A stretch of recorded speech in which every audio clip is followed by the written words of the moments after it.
நீங்கள் நினைத்த காரியங்களில் ஓரளவு சாதிக்கக்கூடிய ஆண்டாக இந்த புத்தாண்டு அமைய போகுது. புத்தாண்டு உதயமாகக்கூடிய அந்த உதயாதி நாளிகை வினாளிகை நேரத்தில் பார்த்தீங்கன்னா, அதாவது உங்களுடைய ராசி அதிபதி ஜென்ம ராசிக்கு 7ஆம் இடத்துல சப்தமஸ்தானத்தில் நீச்சம் பெற்றால் கூட நீச்ச பங்க ராஜயோகத்தோடு இருக்கிறதுனால ஒரு சில தடை தாமதங்கள் இருந்துட்டு இருந்தால் கூட அதற்கு மேலே நல்லதொரு தன பாக்கியங்களை, பண செல்வங்களை, சொத்து சேர்க்கைகளை சேர்க்கக்கூடிய அமைப்புகளை இந்த புத்தாண்டு நிச்சயமாகவே கொடுக்கும்.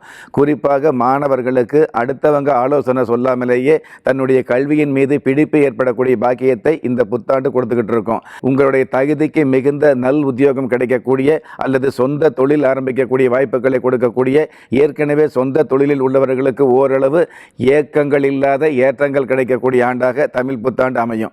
புத்தாண்டு உதயமாகும் போது ஜென்மத்தில் கேது இருக்கிறதுனால தேவையில்லாத குழப்பங்கள், தேவையில்லாத சங்கடங்கள், தேவையில்லாத எதிர்ப்புகள், தேவையில்லாத எதிர்காலத்தை பற்றிய பயம் அப்படிங்கிற உணர்வுகள் இருந்துகிட்டு இருக்கும்.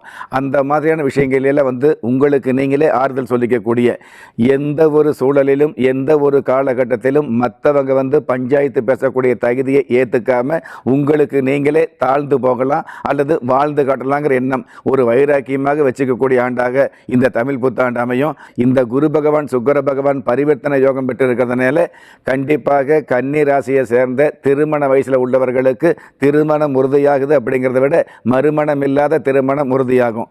இந்த விசுவாவச தமிழ் புத்தாண்டு உதயமாகும் பொழுது 75 சுப முகூர்த்தங்களோடு உதயமாகிறதுனால கண்டிப்பாக வயது வந்தவர்களுக்கு, திருமண வயசில் உள்ளவர்களுக்கு மட்டுமல்லாது திருமண வயசை கடந்தவர்களுக்கும் மறுமணம் இல்லாத நல்ல திருமணம் அமையும். சூரிய பகவான் மிகப்பெரிய சாதகமாக இருக்கிறதுனால கண்டிப்பாக எந்த ஒரு காரியமாக இருந்தாலும் அந்த காரியத்தில் வீரியத்தோடு செயல்படக்கூடிய பாக்கியங்களை தமிழ் புத்தாண்டு கொடுத்துக்கிட்டு இருக்கும்.